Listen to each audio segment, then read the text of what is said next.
Story 1. I limit my social media usage, maintain a regular sleep schedule, and follow a whole foods diet.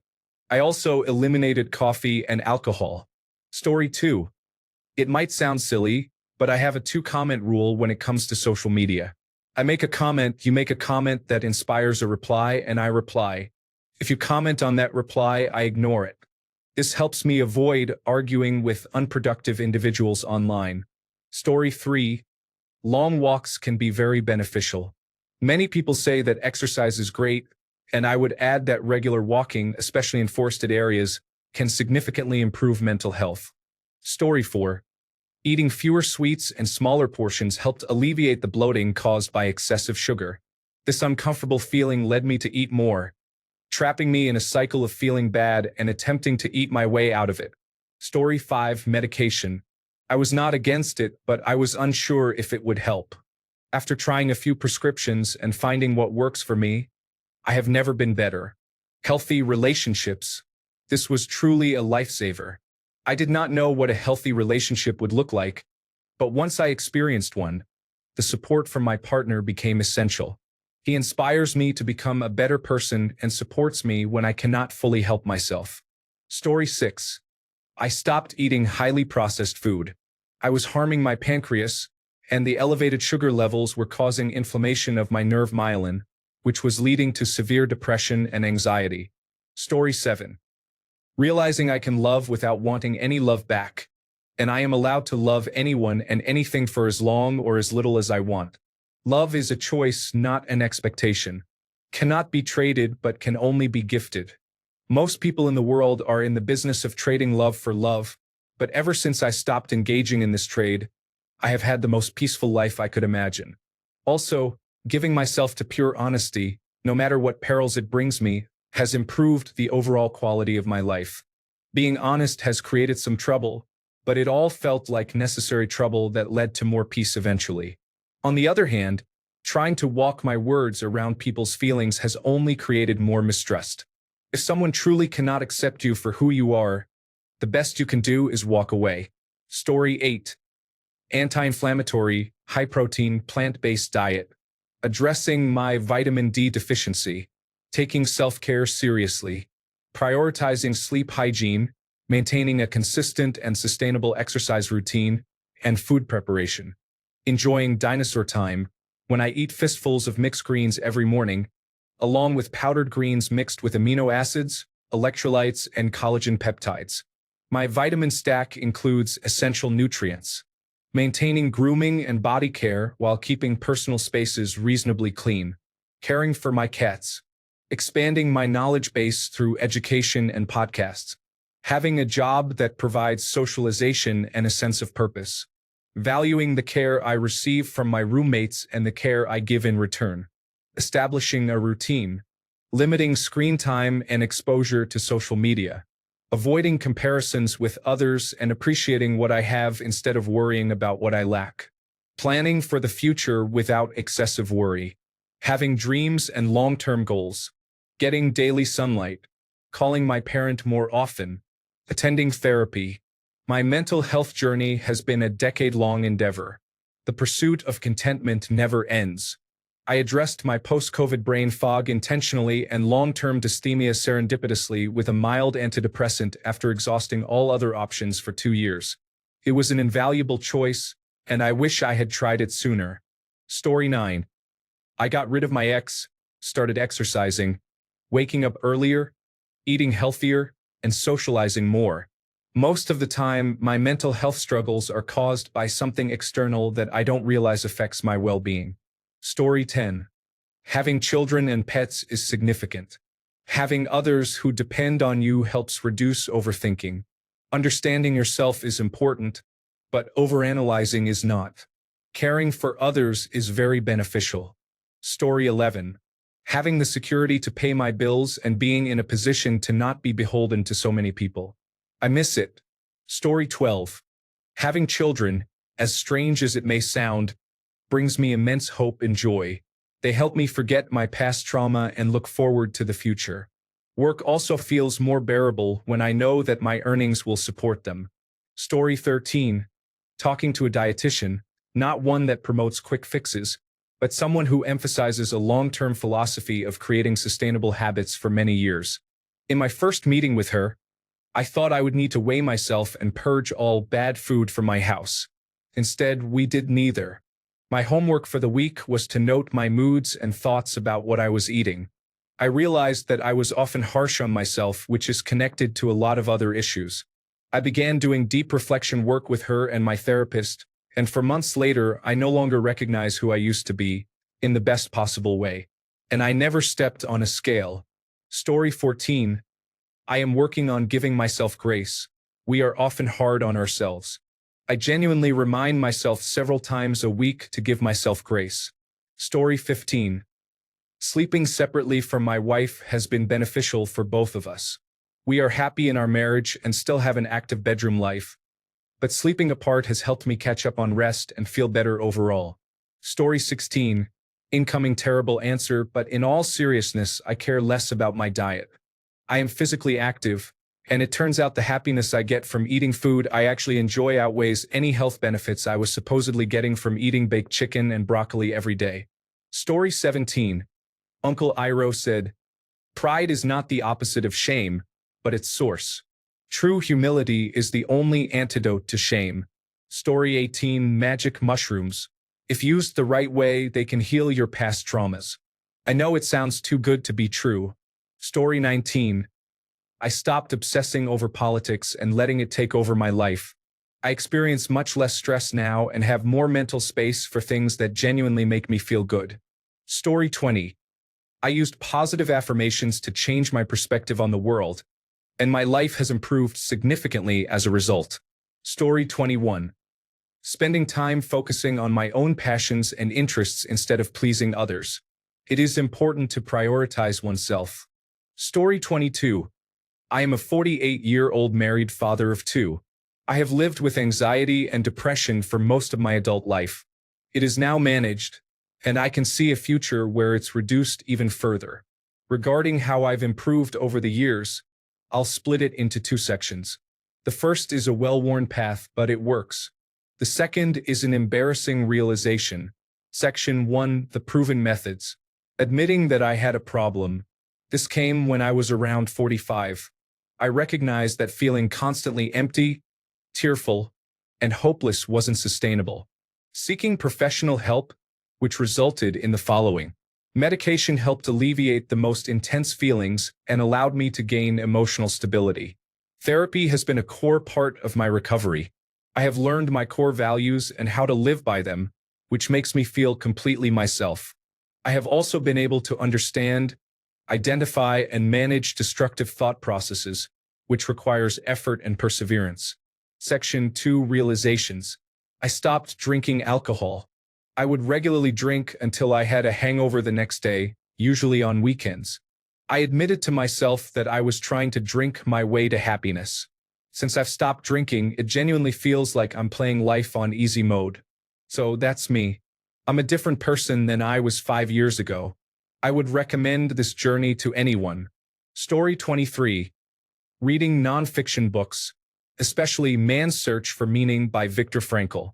He survived concentration camps, and his book explores how he found mental health afterward. In summary, he discovered that purpose outweighs happiness. I believe that finding a balance between purpose and happiness leads to overall well-being. Good luck. Story 24.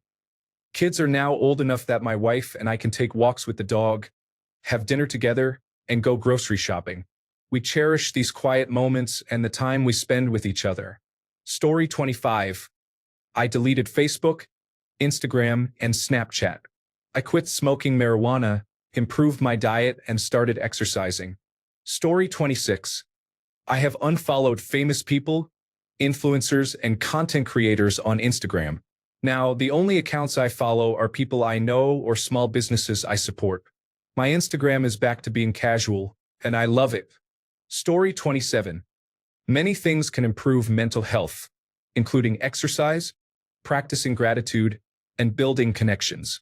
You can also develop coping skills, set goals, and avoid substances. Story 28. All the scientific fundamentals and an overview of artificial intelligence provide a deeper insight. Story 29. I encourage myself to set goals based on my own will, not by comparing myself to others, and I believe that I can achieve them. Story 30. Sport activity, indoor rowing in my case, as I was too obese to safely run. I have recently quit alcohol completely, as I was not a big drinker. Story 31. Taking time to do the things you love is important. Spend a whole Saturday gaming. Walk for an hour instead of driving to the gym and then walk back. Enjoy time with family in a relaxed setting. Story 32. Acupuncture helped guide my intuition the way I always hoped therapy would. To each their own, but that is what worked for me. Story 33. Physical health. I just started using some asthma medication that was too expensive for a while. Being able to breathe almost normally has made me feel energetic all day. Story 34. Realizing that there are incompetent people out there. They did not intend to upset you or make a point. They simply struggle with adult responsibilities. Story 35. Talk therapy guided me to love myself, followed by eye movement desensitization and reprocessing therapy for trauma, and medication for my bipolar 2 disorder. I'm still in MDR. It's temporary misery, but life is still better than the turmoil my mind was in before I got help.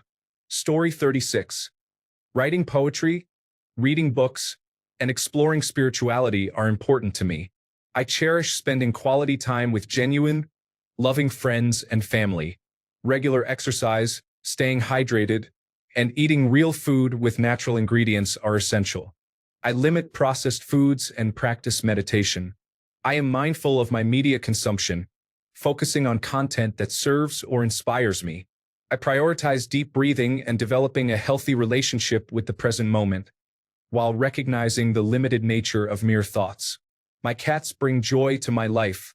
I ensure my home and environment are clean, organized, and represent my soul and passions. I do not allow toxic energy to affect my well-being. Daily conversations with God or the universe are a vital part of my spiritual practice. I express gratitude out loud, acknowledging every blessing I have, and I appreciate my health. Story 37. Fishing and art. If I can get my mind to settle down and focus, I will spend hours drawing or painting. Fishing always puts me at ease. I find nothing more relaxing. Story 38. TMS therapy had minimal to no impact, but it actually showed significant improvement in less than 2 weeks. I hope it sustains this level of improvement, but we shall see. Story 39. Getting off social media helped me focus on and appreciate what was in front of me instead of dwelling on what I thought I was missing. Story 41. Not initiating any contact with mean or jealous friends. Unfollowing pages that promote toxic overconsumption and unrealistic expectations of hard work. Addressing my anxious thoughts from a third-person perspective. Example. When a random negative thought enters, my immediate response is, "Oh, stop it, clown. Nobody asked you."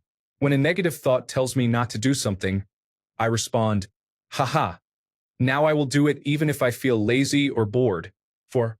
Standing my ground and being assertive when needed instead of always being defensive. Watching good movies and dramas that align with my personality. Drinking plenty of water and focusing on eating well, even if I don't work out regularly. Story 41. Going for a 30-minute walk every day in a park or a quiet neighborhood, preferably in a wooded area where you can hear birds, can be refreshing. Avoid listening to a podcast or music or texting.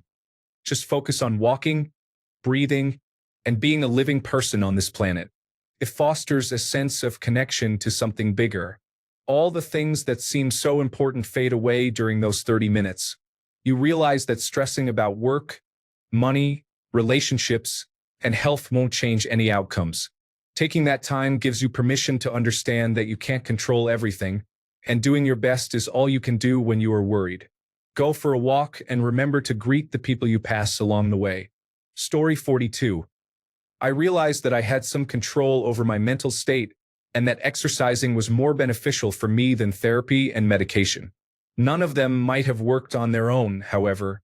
Story 43.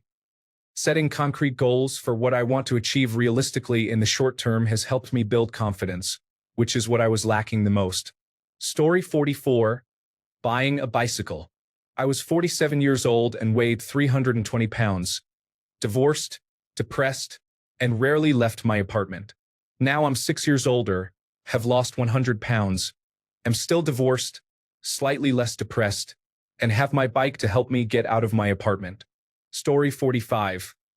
Physical exercise such as walking is all it really takes for me when I feel awful.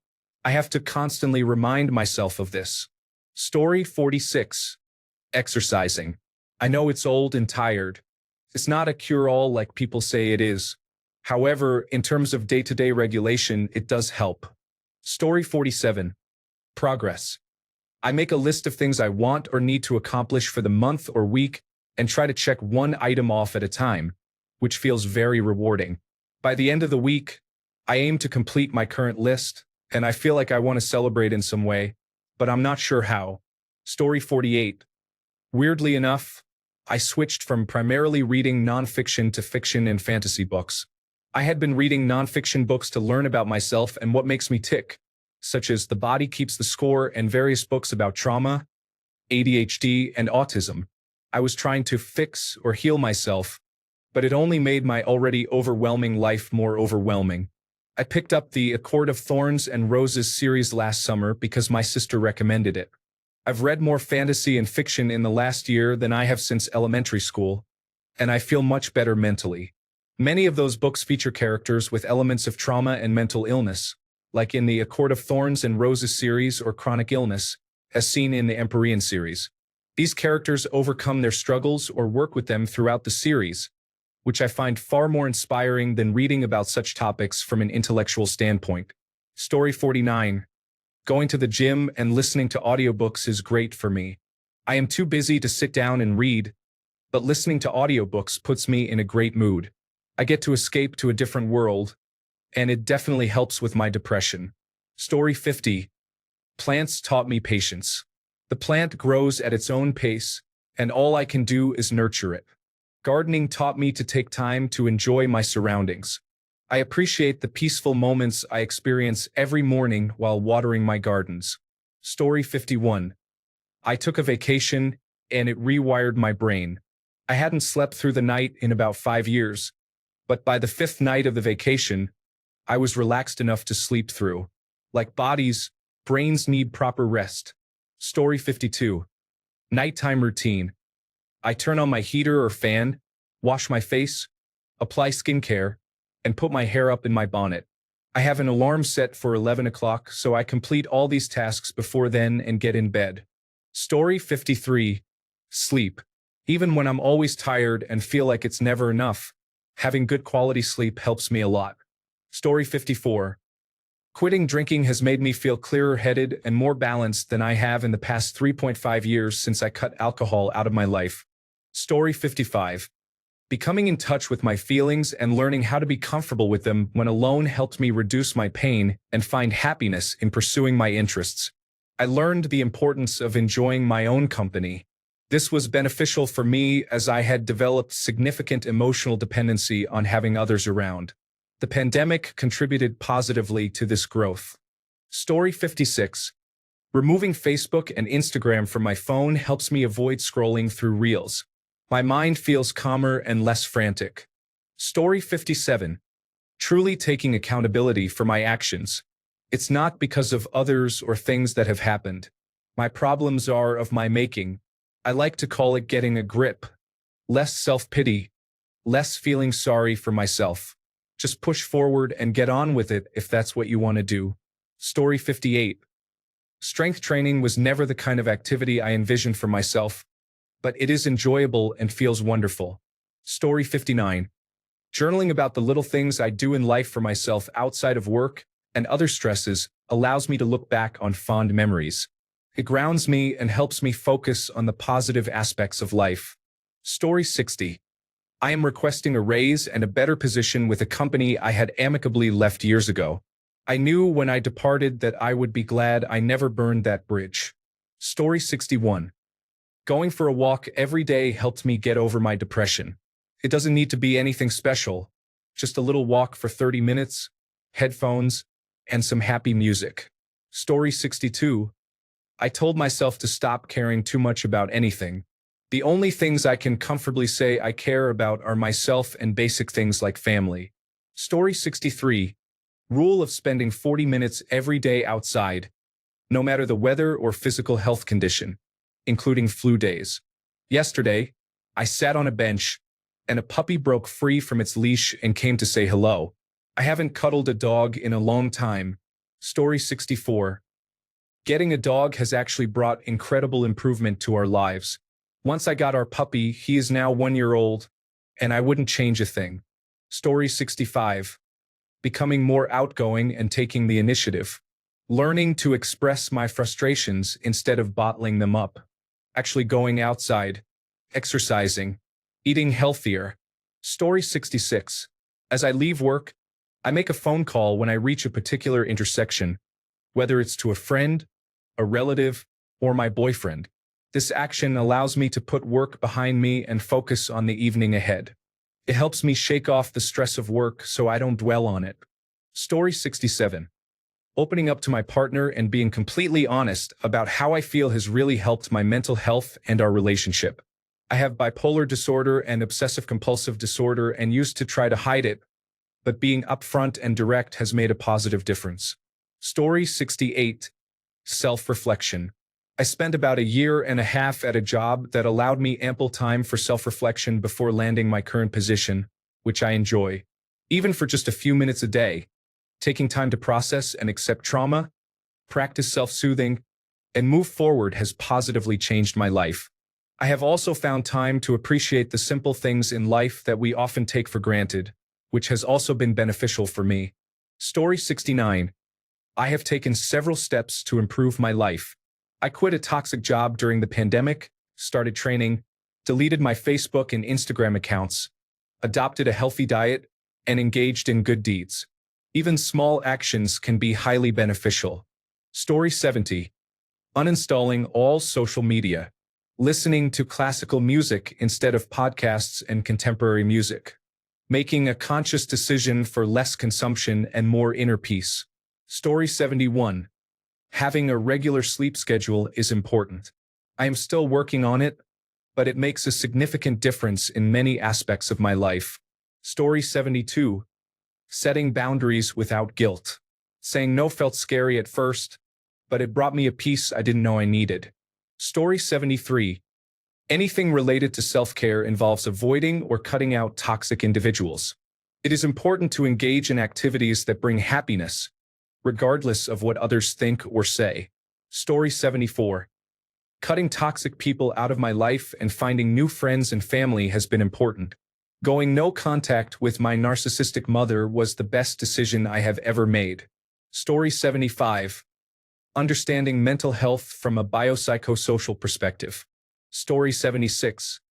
Cutting out people who made me feel drained, even if they weren't harmful, just not right for my peace. Story 77. Exercise is a game changer that provides more energy and boosts confidence. Even the smallest first steps can build momentum and lead to significant gains within a year, reshaping how you view yourself. Story 78. Deleting social media. During COVID, all I had was YouTube and Discord. I may purge Reddit again. Now I really want to delete Reddit. I guess the term gestation period is invoking violence. Story 79. Therapy, medication, finding a different job, and talking with people outside. Story 80. Exercise is beneficial for your mind. Turn on your favorite song and dance, go for a walk, or complete that chore you've been avoiding. Just get your body moving, and you'll feel better afterward. I experienced major depression and an anxiety disorder. Having a solid routine that includes physical activity has worked wonders, alongside medication and other coping strategies. Story 81. No technology in my room.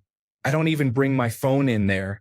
I have a physical alarm clock, and I truly don't think I will ever go back. Story 82. Maybe it is an unpopular opinion, but my suicide attempt really kickstarted the help I needed. 2 years later, my mental health is much better. Story 83. I made a handmade memory box. Hear me out. 8 years ago, I became a low-paid flight attendant in the United States. I was worried about my job and my future, so I took it upon myself to create a large wooden box, about the size of a bread box. It's approximately 12 by 12 by 24 inches. This box has come to represent my memories, my essence, and a fragment of who I am throughout my life. I designed it in a way that, if I were to reincarnate, perhaps the next version of me might somehow connect with it. However, the reality is that when I pass away, it will likely end up in a landfill, and I will be forever forgotten. That's the reality I face. Given my health, I will be fortunate if I last another year. Story 84. Uninstalling social media applications. I recently reinstalled them after a few weeks, but I am going to take a break again soon. Story 85. I stopped caring about what others think of me and focused on enjoying each day. I see challenges as learning opportunities, sought psychological help, adopted cats, used coloring books, closed my social media accounts, and ensured I was surrounded by people who support my personal growth. Story 86. Working in the garden, planting vegetables, herbs, and flowers. Pulling weeds and putting my hands in the dirt is very cathartic. Story 87. Engaging in more activities alone, rather than waiting to plan outings with friends or family, has been more enjoyable than I anticipated. Going to the movies, cafes, and even restaurants by myself has allowed me to slow down and reflect on the things that have caused me anxiety and unease. Story 88. I quit my job and started working for myself. Although I'm earning less money, I no longer want to feel like I'm exiting my life. Story 89. I have started reading instead of scrolling online at night. I go to the gym 3 times a week and have stopped drinking alcohol on weekdays. Story 90. Saying no to things can be difficult, especially when I know it may disappoint people, including those whose opinions I value and my family members. I am working on my tendency to please others and accepting that I can only do so much. I am the only one who understands my limitations. Honoring and respecting these boundaries has been transformative, especially after struggling with depression. I cannot recall the last time I felt this much joy. Although I still face challenges, they do not last long. Life truly can be good. Story 91. Leaving a difficult relationship. I spent years trying to determine if I had depression, bipolar disorder, anxiety, addiction, or something more. We were together for 20 years, and although it wasn't a perfect relationship, I didn't realize it was unhealthy. After we broke up, my mental health and ability to cope with challenges improved significantly. It's incredible how much better things can be when you're not awakened at 3 in the morning to be yelled at for something you said 2 days earlier. Story 92. I am teaching myself to recognize beautiful things. A tree, street art at the corner of my eye, a pleasant laugh, significant improvement. Story 93. Getting a pet has been a positive change in my life. My husband's parents had to rehome their cat, and they asked if we wanted him. My therapist suggested that having an emotional support animal would help improve my happiness, as I tend to feel better around animals. He is now my fluffy emotional support animal, and it has made a significant difference in my mental health. Knowing I have the most loving cat waiting for me to come home from work, greeting me with his loud meows every day, brings me joy. Touching his soft fur helps when I feel my anxiety building, and knowing that I have another loving creature that depends on me for care has been incredibly helpful. He is one of the main reasons I am feeling better. Story 94. A morning pages ritual involves writing every day as soon as I wake up, filling 3 pages with my feelings to start the day lighter, and then going to the gym. Story 95. I stopped listening to the news daily during the COVID pandemic. Now, I read it about once every 2 months, and if it directly affects me, I'll hear about it from someone else. Story 96. Skateboarding. When I am on the board, I have to focus completely. There is no room for overthinking. It is like hitting a mental reset button. All the stress and negativity fade away while I am moving. Additionally, landing a trick feels like therapy. It is a total brain detox. Story 97. Definitely the gym. I'm already too old, 30s, for Instagram, so social media isn't an issue. Forming a gym habit works wonders. Story 98. When I stopped treating my job as a part of my identity and viewed it simply as a way to earn money to pay bills. Story 99. Somewhere I read or saw something along the lines of, if your brain can't produce enough of a certain chemical, store-bought is fine too. It really helped me feel okay with using my serotonin. Story 100. I used to have cable news network on in the background all the time. After the election, I stopped completely, and my stress level went down. I stay informed, but I am not obsessed with the news anymore. Story 101. Honestly, benzodiazepines in cycles and learning through experience can lead to growth. Become an alchemist. See the world as it is, a combination of spirit and chemistry, and act accordingly. You must embark on a journey in your life, take on a new role, and become something greater. Stay grounded with realistic people who care about you. It never ends. Therapy and medication are just temporary solutions. We must confront our demons, overcome them, and continue fighting the battle every single day. Story 102. I will be teaching some members of the group about cardio exercise, which helps glucose in the cells convert to adenosine triphosphate, the energy molecule. The cell then takes up more glucose, lowers hemoglobin A1C, and reduces inflammation in the brain, which decreases depression and anxiety. Do some power sprints and slow your aging over time. Build muscle to lower hemoglobin A1C even further, and you will sleep much better with more energy. Story 103. I feel for those with true chemical imbalances, especially due to drug use, as they may never be the same again. Story 104. It's a tie between avoiding women daily and stopping the practice of giving women the benefit of the doubt. Thanks a bunch for sticking around till the end of the video. Remember to subscribe, and until next time, stay awesome and goodbye.